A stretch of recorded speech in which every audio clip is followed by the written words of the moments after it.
We might as well get started.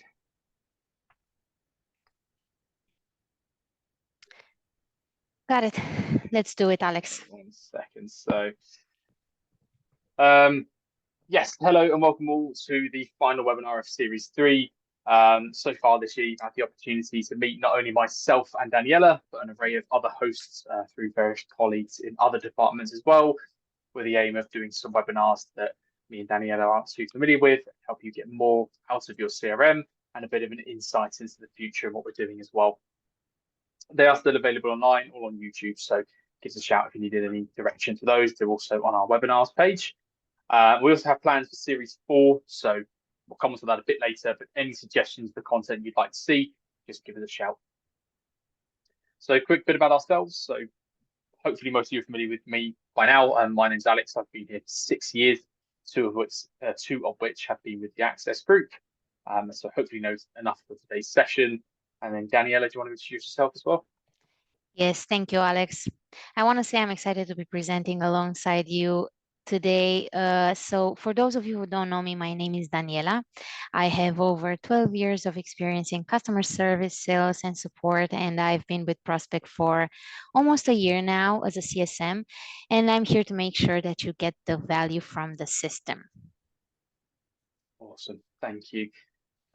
So for today's session, we're going to be looking at some of the common questions from the other webinars we've had, as well as a focus on some live questions at the end of the session, should we have any. And then we'll cover your questions from across the whole series, which will no doubt help you use the CRM's features and drive the growth of your organization. And then hopefully as these features, the sort of newer features present, you'll be able to sort of implement them into your day-to-day as well. We'll aim for about 30 minutes or so. Most of this is going to be the questions we've taken and sort of collected, the word I'm looking for, from the other webinars so far, and then we'll go from there. So before that, I'll hand over to Daniela again for some key takeaways. Yes, thank you, Alex. So in today's session, the key points are really nice and simple. We're going to understand what Series 3 has delivered so far. So we'll give you a quick overview of the webinars and what content you can expect to find in them. Then we're going to answer your questions, what were the most common questions we had across the series and the answers for them. Also a live Q&A at the end of the session. And then what's next in season 4? We have a new starter, new starters actually, Codruța and Roxas. Alex, could you please continue on the next slide? We're going to see their images right there. So they will no doubt be getting involved in the next series or 2. Roxas will aim to cover the APAC region to bring some live webinars that way as well.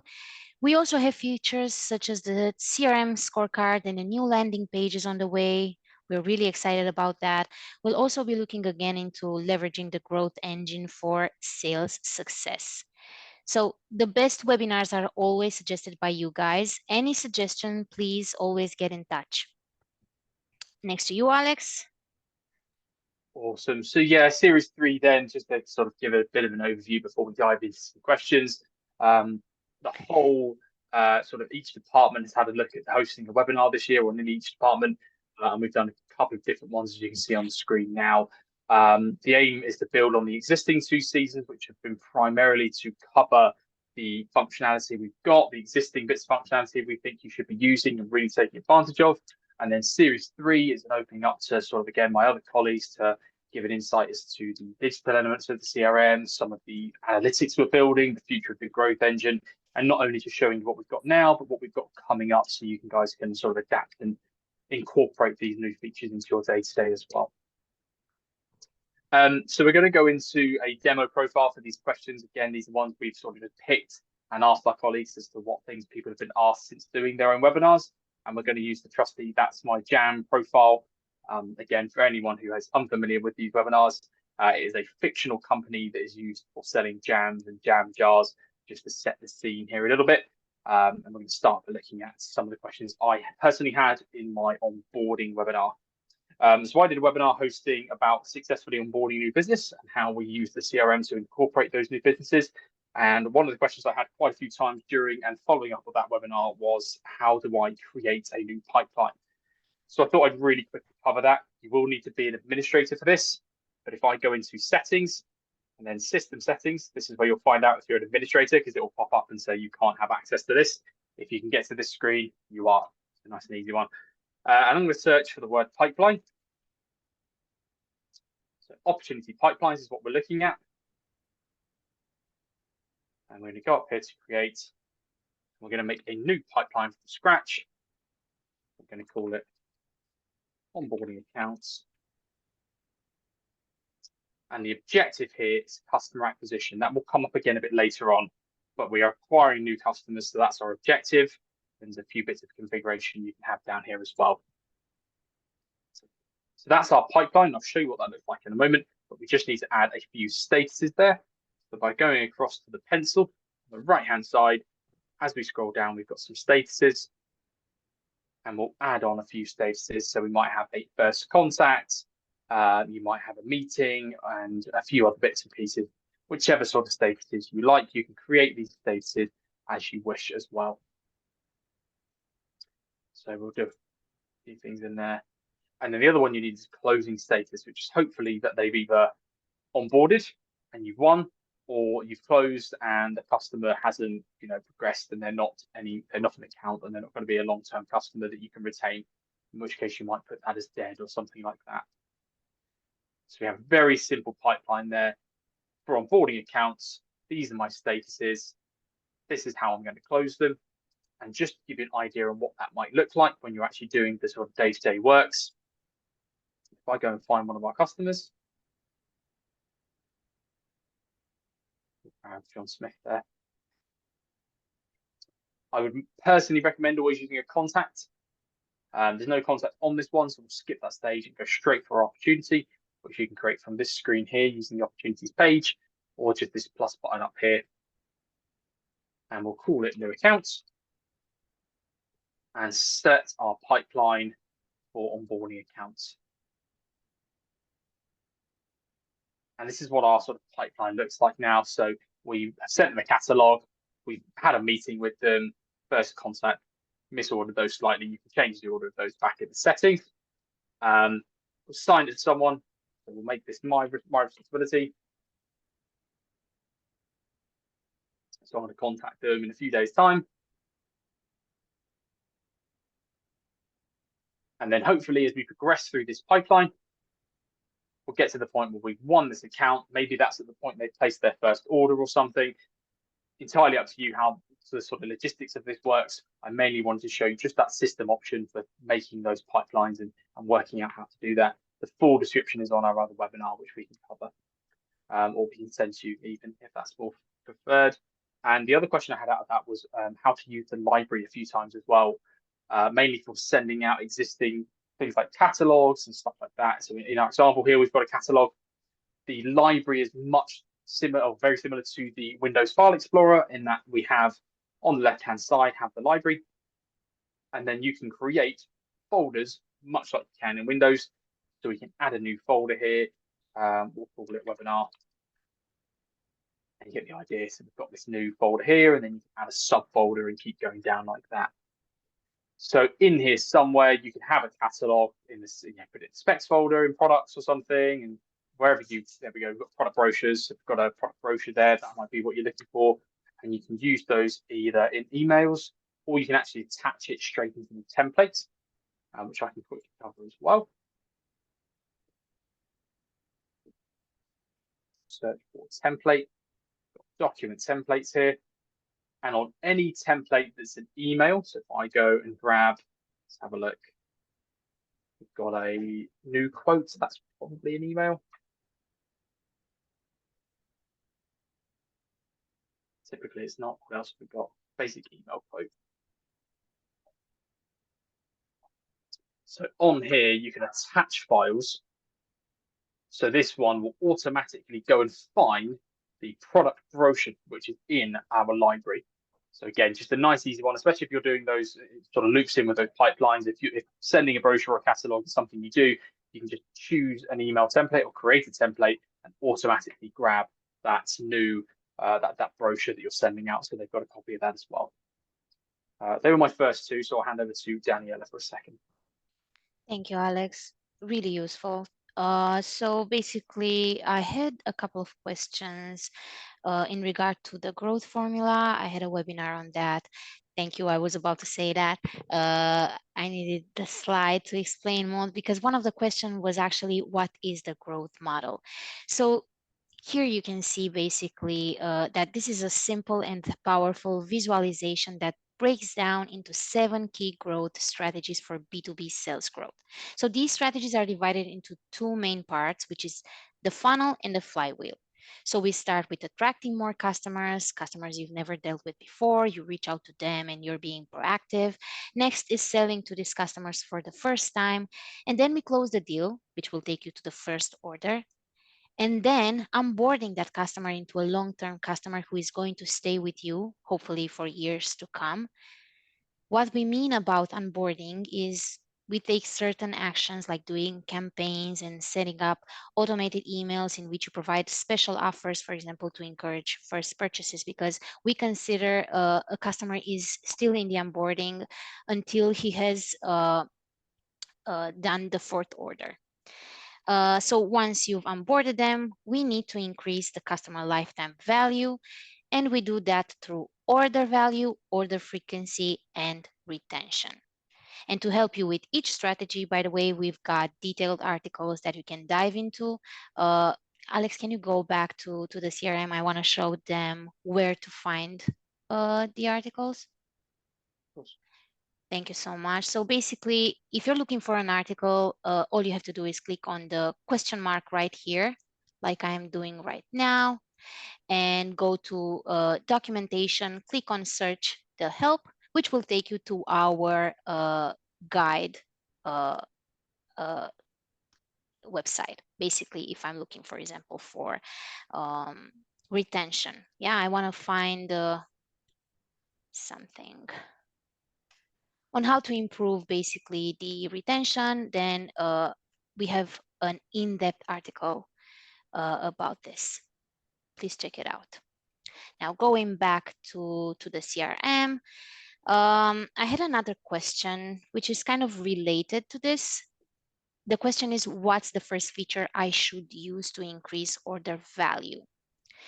So honestly, there are many features that could help you achieve that. But if I were to choose just one, I guess I would go for the upsell manager in the CRM. Not many people know about it. So this feature helps you add more products to a customer's order in a helpful, like intelligent way based on what they're already ordering. This is useful, for example, for businesses who sell products with associated items. So how we set it up? Just search for the required product. I'm looking, for example, for apricots. Let's search for the product. There we go.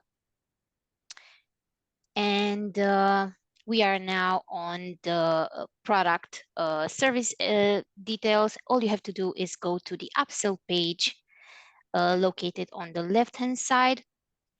And to add a new upsell link, just click on the plus icon right here and search for the other items that you would wish to link this product. I am looking for sugar, for example, because I don't know, I'm thinking that if they buy so many apricots, they want to make some jam. There we go. Let's choose this one. So once you are happy with your choice, all you have to do is click create.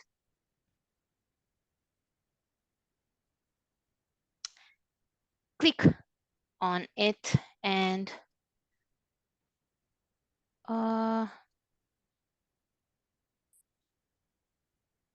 guess that's not quite right because I should have seen the link types, isn't it, Alex, right here? Yeah, recommended if that is a link type. Yeah, but I actually wanted to choose from the link types. Where did you go to, hang on, let me go for a sec. So if you go to plus, Yes, link product type. Probably a blueberry perfect. jam. It's here, the link type. Oh, sorry. Yeah, I apologize for this. So basically, this is when you actually get to select the correct link type. So these are 3 types of upselling which the CRM supports at the moment. The upgrade, you can choose if you want to upgrade where you would offer the customer, like, for example, a better option. Must sell is for if two products must be sold together when purchased. When buying a phone, for example, you might need a charger, or when you are selling, for example, toys, uh, you would need like batteries for that.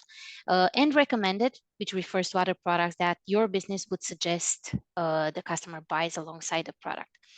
I am happy with the choice actually, because I would actually want to this product to be recommended, the link product. Uh, Once you've set this up, because we've already set it up, there are also a few options that can be configured for the linked product. All you would have to do is click on the pencil icon right here, and this window will open up where you can add more options. Like you can set a ratio quantity, for example. It's now set to 1, but as I was mentioning earlier, if you're selling, for example, a toy that needs like 2 or 4 batteries, then you would want to add this here. Like maybe I want to add the number 2. Then I would all have to turn on the ratio quantity, and that would be it. Now, you can also set up further linked items. I try to toggle, and you can also add a reason to the upsell, to why is this product linked. I chose sugar for apricots, like maybe they want to do jam. This is just as an example. And this is it. This is how you would get the most benefit of using this feature. I hope I've not missed anything. It's over to you, Alex. Yeah, no, you've not missed anything. I think there's a really good coverage of it. Upsell's just a really useful feature, especially if you've got new members of staff, just because you can help them if they're not familiar with your product ranges or your product lines. You can pop up a recommendation on something they may be able to upsell without them necessarily knowing that relationship is there in the first place. But even for the more experienced sort of colleagues and employees you have, it can be really useful as well. I wanted to quickly tangent into some questions we had around analytics. And this actually doesn't require any demonstrations. I think my colleague Rob did the webinar on this, and he did a very successful webinar. The analytics platform is one of the access tools that we're eventually going to build into more fully, but it is very early stages at the moment. For those who don't know what it is a tool for reporting similar to those of Power BI and Excel and things like that you can use and prospect can use to generate reports.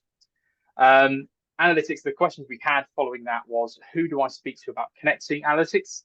That can actually be the CSM team, so myself, Daniela, the new guys, Kadrita and Roxas as well. If you're looking at connecting up a reporting tool, then please give us a shout. We can help with that, which comes on to the next question of, can we have help building reports? And that's absolutely yes as well. That comes in 2 ways. We can either build a report from scratch for you. We do this now through Power BI anyway, so analytics will be another tool we can deploy. And we can build reports from scratch, or just use some kind of consultancy method where if you have a report that's not quite right, we might be able to get one of the analytics guys to come on, or one of the prospect guys, and basically help you on an hourly basis to just see if they can assist in getting the data you need. And that was the analytics questions, and then we were back to digital, Daniela. Yes, thank you, Alex. Yeah, we have a couple of questions. Abby did a webinar on the digital side. So these questions actually popped up with some of my customers as well, like where do I access the chatbot? So basically, you can already see the widget right here. If I click on it, because sometimes when I'm working inside the CRM, I might close this one, I might not want to see it. So basically, all you would have to do is, again, click on the question mark icon right here, go to chat with us, start a chat, and this will open up this window, ask a question. I don't know, maybe I just want to find out, how do I create an opportunity? And our AI agent will help us out. So basically, this is how you access the chatbot. The other question I had was actually related to the ideas portal. Uh, and here you can see our chatbot in action. I'm going to close this window. Again, click on the question mark right here. And here you're going to see product suggestions, make a suggestion, which will take you to our ideas portal website. Here you can, loading. We're going to wait for it to load. Right.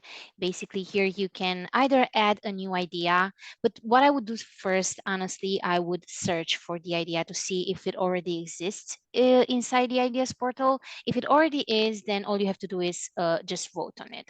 And you can add up to 5 points. So this is really useful.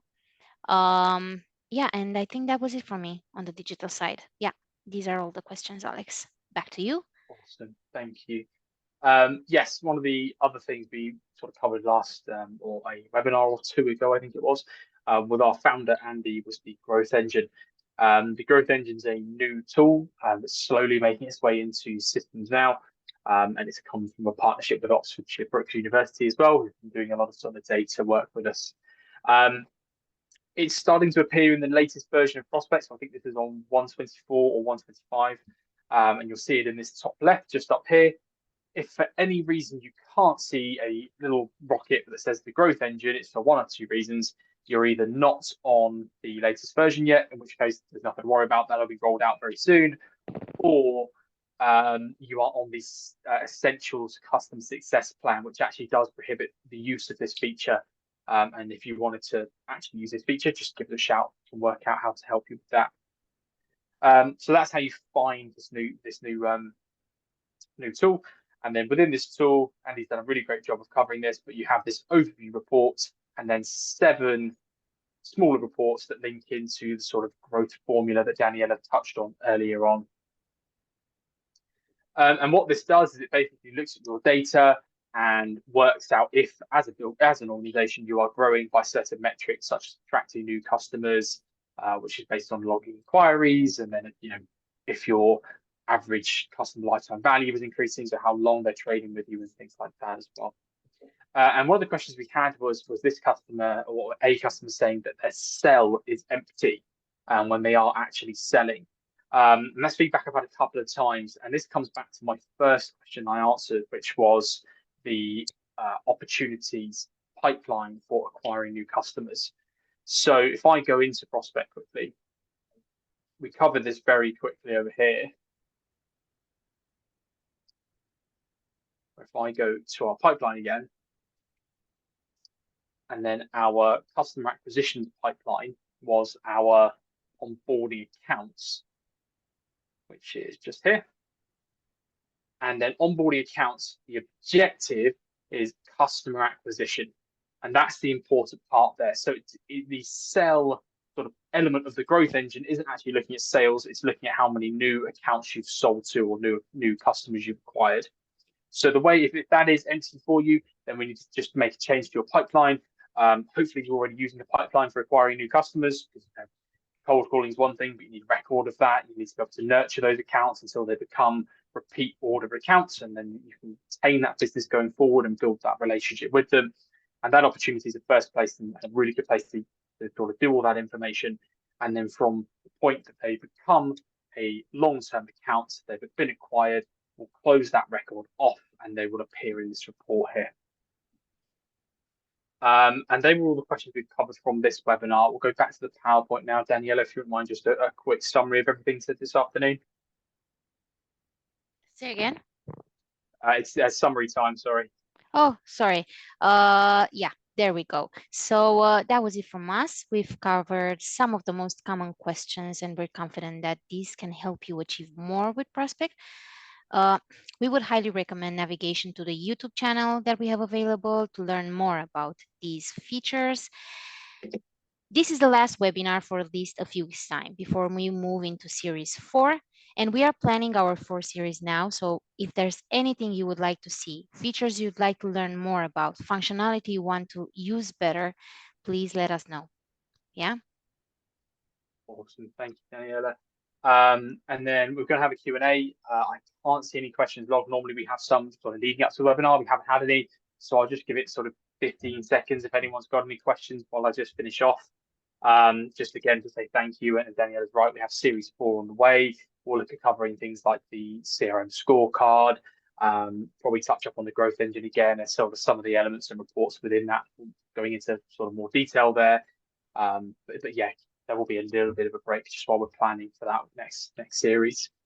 I haven't seen any questions pop up from any of the participants today, so I think yeah, we'll leave it there.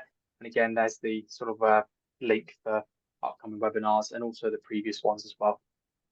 Awesome, thank you all very much. Thank you. Thank you, Take care of guys. yourselves. Bye.